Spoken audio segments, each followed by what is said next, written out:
আসসালামু আলাইকুম। আজকে আমি আপনাদের সাথে শেয়ার করব পেঁয়াজ আর টমেটো দিয়ে পাবদা মাছের রেসিপি। এভাবে পাবদা মাছ রান্না করলে খেতে ভীষণ মজা হয়। প্রথমে চুলায় একটি তাওয়া বসিয়ে দিয়েছি, তাওয়াতে কিছু তেল দিয়ে দিচ্ছি। তেলটা গরম হয়ে গেলে আমি মাছগুলো মাখিয়ে রেখেছিলাম লবণ আর হলুদের গুঁড়ো দিয়ে, সেগুলো দিয়ে দিচ্ছি। এখন আমি মাছগুলো কিছুক্ষণ ভেজে নেব।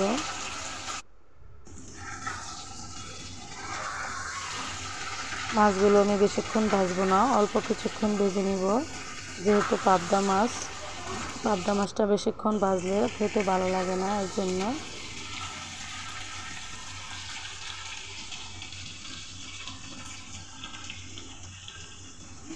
এখন আমি মাছগুলো উল্টিয়ে পাল্টিয়ে কিছুক্ষণ ভেজে নিয়েছি।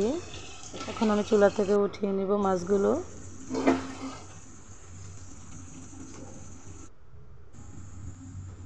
তারপরে চুলে একটি কড়াই বসিয়ে দিয়েছি, কড়াইতে কিছু তেল দিয়ে দিচ্ছি। তেলটা গরম হয়ে গেলে আমি দিয়ে দিচ্ছি 1 কাপ পেঁয়াজ কুচি। এখন আমি পেঁয়াজগুলো নেড়েচেড়ে হালকা ব্রাউন কালার করে ভেজে নিব। এখন পেঁয়াজগুলো ভেজে নেওয়া হয়ে গেছে। এখন দিয়ে দিচ্ছি অল্প পরিমাণ পানি। তারপরে নেড়েচেড়ে দিয়ে দিচ্ছি পরিমাণ মতো লবণ, হলুদের গুঁড়া, মরিচের গুঁড়া, ধনিয়ার গুঁড়া, আদা রসুন বাটা। এখন আমি সবগুলো মশলা ভালোভাবে কষিয়ে নেব। মশলাগুলো ভালোভাবে কষানো হয়ে গেছে। এখন আমি দিয়ে দিচ্ছি আগে থেকে কেটে রাখা 1 কাপ টমেটো। এখন আমি টমেটোগুলো কিছুক্ষণ কষিয়ে নেব।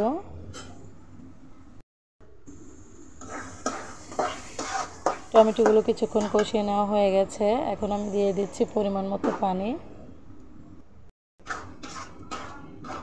এখন আমি নেড়েচেড়ে দিয়ে দিব আগে থেকে ভেজে রাখা মাছগুলো।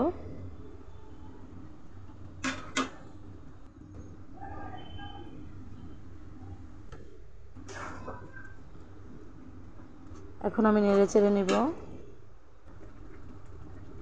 নেড়েচেড়ে নেওয়া হয়ে গেলে কিছু কাঁচামরিচ ফালি দিয়ে দিব। এখন একটা ঢাকনা দিয়ে ঢেকে 5 মিনিট রান্না করে নেব। ফিরে আসছি 5 মিনিট পর। এখন আমি দিয়ে দেব কিছু ধনিয়া পাতা কুচি। তারপরে নেড়েচেড়ে 2 মিনিটের মতো রান্না করে নেব।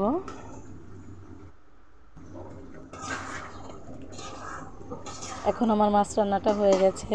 এখন আমি চুলা থেকে উঠিয়ে একটি বাটিতে পরিবেশন করে নেব। এখন আমি একটি বাটিতে পরিবেশন করে নিয়েছি। দেখেন তরকারির কালারটা কত সুন্দর হয়েছে। এটা খেতেও অনেক মজা হয়েছিল।